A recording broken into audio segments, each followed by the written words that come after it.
오늘도 말씀을 깨닫는 은혜와 함께 하나님 나라를 누리는 복이 있기를 주님의 이름으로 축원합니다. 오늘 본문에 예수님께서 친히 자기 자신이 세상의 빛이심을 선언하셨어요. 나는 세상의 빛이니 이렇게 말씀하셨는데 나는 무엇이다. 이것은 하나님의 신적 계시죠. 자기 자신을 직접 우리에게 계시하여 말씀해 주시는 거예요. 우리는 하나님을 알 만한 지식이 없어요. 하나님과 예수님은 동등하기 때문에 하나님을 알 만한 지식이 없다는 것은 곧 예수님을 알 만한 지식도 없다는 거죠. 그렇기 때문에 예수님께서 친히 자기 자신을 우리에게 계시해 주셔야만 우리는 그 예수님을 알 수 있는 거예요. 그러므로 예수님께서 친히 자기 자신이 나는 세상의 빛이다 이렇게 계시해 주셨기 때문에 우리는 예수님은 우리에게 빛이시구나 이것을 우리가 깨달아 아는 것이죠. 그런데 예수님은 왜 갑자기 나는 세상의 빛이다 이렇게 계시해 주셨겠습니까? 지금 이 배경이 되는 기간은 초막절이에요. 예수님께서 초막절에 은밀히 올라오셔서 여러 말씀들을 전해 주셨는데 그 가운데 하나가 나는 세상의 빛이다 라는 거죠. 왜 예수님은 자기 자신을 빛으로 이때에 계시해 주셨냐면 이 초막절에는 여인들이 실로암 못에서 물을 길어다가 제단에 붓는다 그랬죠. 새벽에 동틀 때에 이 일을 해요. 그러면 성전이 어둡겠죠. 그러므로 이때에 이 물만 붓는 게 아니라 물을 붓기 위해 왔을 때 어둡기 때문에 성전의 여인의 뜰에서 4개의 황금 촛대에 불을 밝히기를 했어요. 그래서 이렇게 불을 밝힘으로써 예루살렘을 빛으로 밝힌다는 상징성도 있었고 또 광야 40년 동안 하나님께서 불기둥으로 그들을 이끌어 주셨음을 이들이 기억하기도 하는 행사였죠. 그러니까 이렇게 불을 밝히는데 그 불을 밝히는 것이 그냥 외적으로 불을 밝히는 게 중요한 것이 아니라 이제 참 빛이신 예수님이 이 땅에 오셨다는 거예요. 그러므로 불기둥으로 인도받았던 그들이 이제 이 성전에 불을 밝히는 그들에게 참 빛이신 예수님이 이 땅에 오셨다라는 거죠. 이전의 불기둥은 이전의 성전의 등불은 하나의 예수 그리스도의 예표와 그림자와 상징과 같은 것이었고 이제는 참 빛이신 예수님이 이 땅에 오셨기 때문에 우리는 예수 그리스도의 빛이 우리를 밝히는 게 중요한 것이죠. 불을 수없이 밝힌들 무슨 의미가 있겠어요? 예수 그리스도의 생명의 빛이 우리에게 있지 아니하면 우리에게 모든 이 세상의 빛은 헛돼요. 이 세상에도 어두울 때는 늘 빛을 밝히죠. 우리도 교회 안에 수많은 등이 있죠. 그래서 들어오면 가장 먼저 하는 게 뭐예요? 불부터 켜는 거예요. 그렇다면 우리의 인생에 우리의 영혼에 중요한 것은 죄로 어두워져 있는 우리에게 예수 그리스도의 빛으로 밝히는 게 우선순위다라는 거죠. 우리는 어디를 가고 무엇을 하든지 항상 먼저 불부터 켜요. 그리고 우리가 하루를 살아갈 수 있을 때는 태양의 빛이 있어야만 하고 또 어떤 공간을 들어가든 형광등을 켜고 불을 켜야만 무엇을 할 수 있어요. 그러므로 우리의 신앙의 가장 먼저 우선순위는 예수 그리스도의 빛을 우리에게 비추는 것이죠.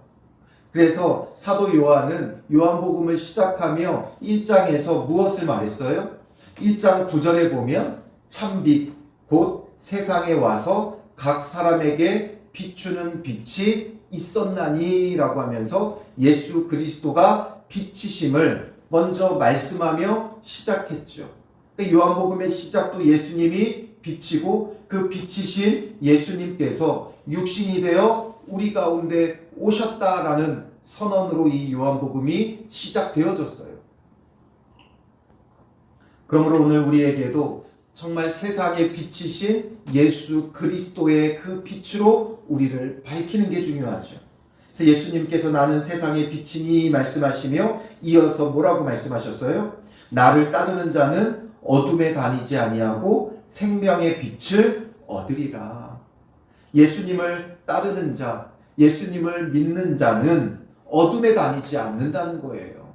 어둠이라는 것은 죄를 상징적으로 표현하는 거죠. 죄의 어두움이에요. 그러니까 죄 가운데 다니는 자들이 아니라 생명의 빛을 얻는 자. 이전에는 죄의 죽음이 드리웠기 때문에 인생이 어두울 수밖에 없어요. 그러나 예수 그리스도를 믿음으로 구원받으면, 죄 사함 받으면 이제 더 이상 죄에 묶여 있는 것이 아니라 이제 죄로부터 자유함을 얻고 이 생명의 빛을 얻어 죄의 어둠이 아니라 거룩함이 우리의 삶에 밝게 빛나게 되는 것이지요. 그러므로 예수 그리스도를 믿는 자들은 참 빛이신 예수 그리스도를 얻은 거예요. 그러면 예수 그리스도의 이 생명의 빛으로 이제는 죄에서 벗어나 밝게 빛나는 삶을 살아야 돼요. 그래서 마태복음 5장 14절에도 예수님께서 우리에게 너희는 세상의 빛이라 말씀하셨죠. 예수님은 나는 세상의 빛이다 말씀하셨고, 이 예수님을 따르는 자는 어둠에 다니지 않고 생명의 빛을 얻으리라고 했어요. 그러므로 우리가 생명의 빛을 얻었기 때문에 마태복음 5장 14절에는 너희는 세상의 빛이라 말씀하시는 거지요. 그러므로 이제 우리는 밝게 빛나는 삶을 살아야 돼요. 어두움 가운데 있으면 안 돼요. 어두움에 그늘진 인생이 되면 안 되고 예수 그리스도의 생명의 빛으로 밝게 빛나는 자가 되어야 돼요. 환하게 빛나야 돼요. 그러므로 예수 그리스도를 믿는 자는 그 안에 구원의 감격과 기쁨이 있으니까 그 얼굴이 밝게 빛나는 자가 되어야 되는 거죠. 우리 안에 있었던 죄가 또 염려가 근심과 걱정이 다 떠나갔기 때문에 밝게 빛나고 빛을 비추어 줄 수 있는 그 구원의 감격과 기쁨을 전해줄 수 있는 믿음의 사람이 되어져야 하는 것이지요. 그래서 우리는 이 어둠을 밝혀야 돼요. 나만 구원의 감격과 기쁨이 있는 게 아니라 우리가 가는 곳마다 밝게 빛나고 기쁨이 있고 즐거움이 있어야 돼요. 뭔가 문제 삼고 정죄하고 어둡게 만드는 자가 아니라 함께 격려하고 함께 돕고 위로하고 밝게 빛나는 자가 되어야 한다는 것이지. 이 8장은 무엇으로 시작했어요? 음행 중에 잡힌 여인을 붙잡고 온 그 바리새인과 서기관들로 인해 시작되어졌죠. 그들은 늘 비판하고 정죄하며 이 이스라엘을 어둡게 만들었어요. 무겁게 만들었어요. 힘들게 만들었어요. 그러나 예수님은 오셔서 그 여인을 위해 나도 너를 정죄하지 아니하노니 가서 다시는 죄를 짓지 말라. 그 어두웠던, 죄로 어두웠던 그 여인을 밝게 빛나게 하는 거죠. 그러니 예수님이 나를 용서하여 주시고 밝게 빛나게 하셨으니 이제 우리도 가서 빛으로서 그 빛의 사명을 감당하는 자가 되어줘야 하는 거예요. 그렇다면 우리는 비판하고 비난하고 정죄하고 이런 자들이 아니라 용서하고 용납하고 이해하고 격려하고 위로하고 세워주는 빛의 역할을 감당해야 하는 것이죠. 그때 그들이 빛을 얻는 거예요. 그러니까 바리새인들이 항상 예수님의 말씀을 참되게 이해하지를 못해요. 그러니까 13절에 바리새인들이 이르되 이제 또다시 트집 잡는 거죠. 내가 너를 위하여 증언하니 내 증언은 참되지 아니하도다. 예수님께서 나는 세상의 빛이다 이 증언하는 것, 자기가 자기를 증언하면 그 증언은 참되지 않죠. 그러니까 자기가 자기를 주장하는 것은 주관적인 것이고 참될 수가 없어요. 내가 이렇다 얘기한다고 이렇고 내가 무조건 나를 이렇다 말한다고 이런 게 아니에요. 나는 착하다 말한다고 착한 게 아니에요. 나는 거룩하다 말한다고 내가 거룩한 게 아니에요. 이것은 내가 주장한다고 증명되는 것이 아니라 타인에 의해 증명되어져야 하는 것이죠. 그러니까 너가 스스로 너를 빛이라고 말한다는 게 무엇이 옳은 것이냐, 이들은 또 트집을 잡는 거죠. 이때 예수님께서 뭐라고 대답하세요? 내가 나를 위하여 증언하여도 내 증언이 참되니. 예수님은 자기가 자기를 증언해도 참돼요. 왜냐하면 예수님은 참 하나님이시기 때문이지요. 우리는 우리에 대해서 스스로 증언할 수 없어요. 우리가 법정에서 아무리 뭐라고 한다고 해도 그게 법정에서 인정되지 않는다는 거죠.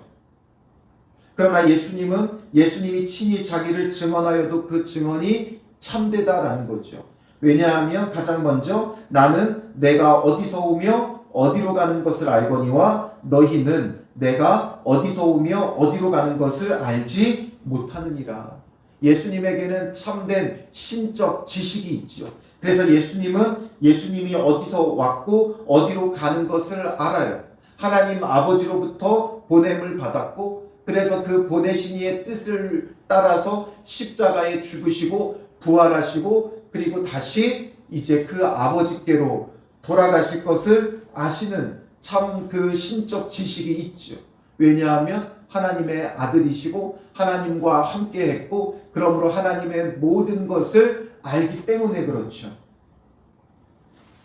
그리고 너희는 육체를 따라 판단하나 나는 아무도 판단하지 아니하노라. 너희는 육체를 따라 판단하지만 나는 아무도 판단하지 않고 만일 내가 판단하여도 내 판단이 참되니. 예수님의 판단은 늘 참되다는 거예요. 너희는 육체를 따라 판단하기 때문에 틀릴 수가 있죠. 옳지 않을 수가 있어요.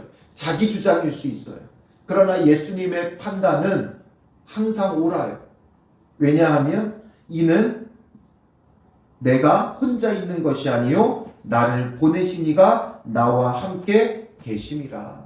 예수님은 늘 혼자 계시는 것이 아니라 보내신 이 하나님 아버지와 함께하기 때문에 예수님의 판단은 늘 옳다라는 거죠.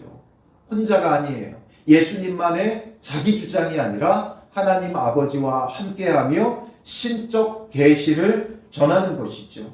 너희 율법에도 두 사람의 증언이 참되다 기록되었으니 내가 나를 위하여 증언하는 자가 되고 나를 보내신 아버지도 나를 위하여 증언하시느니라. 그러니까 예수님이 먼저 자기를 증언했고 또 예수님뿐만 아니라 예수님을 보내신 하나님 아버지도 예수님에 대하여 증언하니까 두 사람의 증언이죠. 그러니까 참되다는 거예요. 예수님께서 자기 자신을 계시하면 자기를 주장하면 이것은 예수님이 자기를 주장하는 것이 아니라 하나님의 신적 계시가 되는 거예요. 그걸 이제 예수님이 이렇게 풀어서 쭉 말씀하신 거죠. 그래서 예수님은 어디서 와서 어디로 가는지 알고 또 예수님은 아무도 판단하지 않지만 항상 하나님이 함께하기 때문에 예수님의 판단은 항상 옳고 또 하나님 아버지와 함께하고 계시기에 예수님의 증언과 하나님 아버지의 증언이 함께하기 때문에 이 증언은 신적 계시로서 늘 참되다라는 거예요. 그러므로 성경에서 예수님께서 자기 자신을 계시해 주시는 것, 나는 참 떡이다, 나는 세상의 빛이다, 이것이 어떤 의미가 있는지 우리는 바르게 깨닫고 예수님을 바르게 아는 자가 되어야 하는 것이죠. 이에 그들이 묻되 내 아버지가 어디 있느냐? 아버지와 함께하고 있다고 하니까 이들은 또 육적으로 표면적으로 생각하죠. 그러니 예수님이 뭐라고 말씀하세요? 너희는 나를 알지 못하고 내 아버지도 알지 못하는도다. 너희는 나를 알지 못하고 내 아버지도 알지 못한다. 나를 알았더라면 내 아버지도 알았으리라. 예수님과 하나님 아버지가 동등되고 하나이기 때문에 예수님을 알면 예수님의 아버지 하나님도 아는 거예요. 그래서 반대로 예수님을 모르면 하나님 아버지도 모르는 거죠. 이들은 하나님을 안다고 했지만 예수님을 모르기 때문에 하나님을 정작 알지 못하는 거예요. 예수님을 보면 하나님을 보는 것이고 예수님을 알면 하나님도 아는 거예요. 반대로 예수님을 보지 못하면 하나님도 보지 못하는 것이고 예수님을 알지 못하면 하나님도 알지 못한다라는 거죠. 그러니 우리는 예수님을 바르게 알아야 되고 그 바르게 아는 것을 통해 예수님을 만나고 예수님을 보는 자들이 되어져야 하는 것이죠. 이 말씀은 성전에서 가르치실 때에 헌금함 앞에서 하셨으나 잡는 사람이 없으니 예수님께서 헌금함 앞에서 이것을 말씀하셨어요. 이 헌금함은 이 시대에는 성전에서 여인의 뜰 안에 있었어요. 왜냐하면 여인들도 출입이 허락된 곳이기 때문에 가장 많은 사람들이 오가는 곳이었고, 그래서 이곳에 나팔 모양으로 생긴 13개의 헌금함이 있었어요. 그리고 예수님이 여기서 말씀하신 이유는 다른 것이 아니라 가장 많은 사람들이 오가는 곳에서 말씀을 전하신 것이죠. 은밀히 가시기도 했지만 그렇다고 하여 완전히 숨어만 계신 것이 아니라 말씀을 전할 때는 모든 사람들이 듣도록 많은 사람이 오가는 곳에 있었어요. 그러니까 예수님은 항상 이렇게 많은 사람들에게 말씀을 전하신 이유가 뭐겠어요? 한 영혼이라도 회개하고 돌아오기 원하시는 것이고, 아까 마태복음 5장 14절에서 예수님께서 너희는 세상의 빛이라고 말씀하셨죠. 그리고 이어지는 마태복음 5장 15절에 보면 사람이 등불을 켜서 말 아래에 두지 아니하고 등경 위에 두나니 이러므로 집안 모든 사람에게 비치느니라. 그 빛을 말 아래다가 숨겨두지 않고 등경 위에 놓는다는 거예요. 등경의 위치는 이 등불을 놓았을 때 그 방 전체를 빛이 밝힐 수 있는 그곳에 등경을 둬요. 그러니까 온 집안 구석구석을 밝힐 수 있는 곳이 등경이에요. 그러니까 예수님은 늘 성전에 가셨고 또 이 성전에서도 헌금함 앞에서 모든 사람에게 예수 그리스도의 생명의 빛을 비추어 주신 것이죠. 이처럼 우리도 이제 등경 위로 가야 돼요. 이 세상 구석구석 빛을 비출 수 있는 곳으로 가야 돼요. 그렇다면 우리는 가정 안에서 그 가정 식구들 모두를 빛으로 비춰줄 수 있어야 돼요. 예수님으로부터 받은 그 빛을 그들에게 비추어 주어야 되는 거예요. 내 빛이 아니라 나의 명예와 나의 의와 나의 뜻이 아니라 예수 그리스도의 뜻과 의를 따라서 참 빛을 비추어 주어야 하는 것이죠. 그리고 예수님은 이렇게 헌금함 앞에서 말씀하셨지만 잡는 이가 없었어요. 예수님을 잡아 죽이려고 해도 잡지를 못해요. 왜냐하면 이는 그의 때가 아직 이르지 아니하였음이로라. 이것을 통해 예수님이 계속해서 우리에게 말씀하는 게 뭐예요? 이제 그의 때가 아직은 아니지만 곧 다가오고 있다라는 거죠. 주님의 때가 다가오고 있다는 거예요. 그리고 오늘 우리에게도 마찬가지죠. 예수님에게는 아직 이르지 아니하였다. 예수님의 십자가의 때가 아직 이르지 않았다. 그에게는 곧 이를 것이다. 이것이었죠. 그걸 지금 염두에 두고 계속 모든 이야기들이 진행되어져 가고 있어요. 오늘 우리에게도 예수님의 때가 아직 이르지 않았어요. 아직 이르지 않은 예수님의 때는 어떤 때예요? 예수님의 재림의 때죠. 이제 그 재림의 때가 아직은 이르지 않았지만 계속 다가오고 있다는 것을 우리는 염두에 두고 빛이신 예수 그리스도를 통해 참 빛을 비출 수 있는 믿음의 사람들이 되시기를 주님의 이름으로 축원합니다. 기도하겠습니다. 살아계신 아버지 하나님, 참 빛이신 예수 그리스도를 우리에게 주심을 감사합니다. 예수 그리스도를 믿음으로 참 빛, 생명의 빛을 우리가 얻었사오니 이제는 그 빛으로 우리의 삶이 밝게 빛나게 하여 주시옵소서. 이전에는 죄의 어두움이 가득해 불안과 염려와 두려움과 걱정으로 어두운 인생이었지만 이제는 예수 그리스도로 말미암아 죄사함을 얻고 참된 소망을 가지고 이제 빛을 얻은 자들이 되어졌사오니 이 빛으로서 참 소망을 갖는 자들 되게 하여 주시고 밝게 빛나는 삶이 되며 또 우리가 얻은 예수 그리스도의 이 생명의 빛을 죽어가는 영혼들에게 또 우리의 가족과 이웃들에게 비추어 줄 수 있는 믿음의 사람들 되게 하여 주시옵소서. 너희는 세상의 빛이라 말씀하셨사오니 오늘도 우리는 세상에 나아가 참 빛을 비출 수 있는 사명 감당하는 믿음의 사람들이 되게 하여 주실 줄 믿사오며 예수님의 이름으로 기도합니다. 아멘.